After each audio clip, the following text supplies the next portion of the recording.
السلام الله عليكم ورحمة الله تعالى وبركاته. أخيارتي شرفت اللهم ميل والبا الدنيا كجوجتان waxaa idin rajeynayaa khayr bashi barwaaqo inaad ku sugnaataan Ramadaan Kariim. Sanadkan sanadkiisa Allah inuu gaarsiiyo bashi barwaaqo aan la soo koobi karin. Maanta barnaamijka idin waxa weeyaan Saadiya Sharaf ininkeed Cabdi Fataax oo bariyahan dhan la hadal hayay inay kala tageen Cabdifataaxna uu furay Saadiya Sharaf arinkaasi maxaa ka jira hadaba warbixin xaqiiqo ah oo arintaasi ku saabsan baan idin hayaa laakiin fadlan waxaan ka codsanayaa inta barnaamijka aan guda galin inaad subscribe isiiso like-na ii saarto share-na aad isiiso waana is caawinaa hadii Allah awood leh u yiraahdo hadaba barnaamijka daan guda galo Cabdi Fataax oo ah ninka qaba Saadiya Sharaf inay kala tageen waxba kama jiro barnaamijkaas barnaamij fariyahanba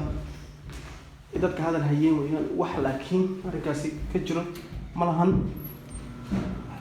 barina waxay noo sheegtay Saadiya Sharaf oo haatan ku maqan howlo shaqo oo safar ah in la leeyahay way kala tageen Saadiya laakiin arrinkaas inuu wax ka jirin ayay sheegtay Cabdi Fataax oo asna arrinkaas ka hadlay wuxuu sheegay inuu waxba ka jirin hadaba labadu way isku kalsoon yihiin waxaan idin ka codsanayaa inaad faraha dadka arrimahaasi ka dambeeyo ay kala baxaan labada qof isjecelna inaan lagu mashquulin oo dhibaatadooda aan laga shaqeynin dadka wanaagsan in wanaagooda loo daayo marna in ilmahooda yar laga dilo marna ayaga la yiraahdo waa ay kala tageen ma aha in laga shaqeeyo bulshada in la dhibo ma aha bulshada waa in wanaageeda laga shaqeeyo inta barnaamijkan barnaamij la mid ah kuwada kulmi doonaan waxa idin kaga tagayaa khayr iyo bashi barwaaqo iyo reerkaasi oo Ilaahay reer barakeysan uu ka dhigo reer barakeysan oo yihiin khayr iyo guul iyo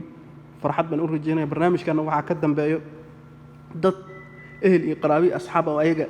ka ag dhow in barnaamijkaasi aad iyo aad ay ugu shaqeynayaan waxaan leeyahay kan waan tooga dadka hadhibina wanaagooda dadka ka shaqeeya insha Allah wa ta'ala maadsanidin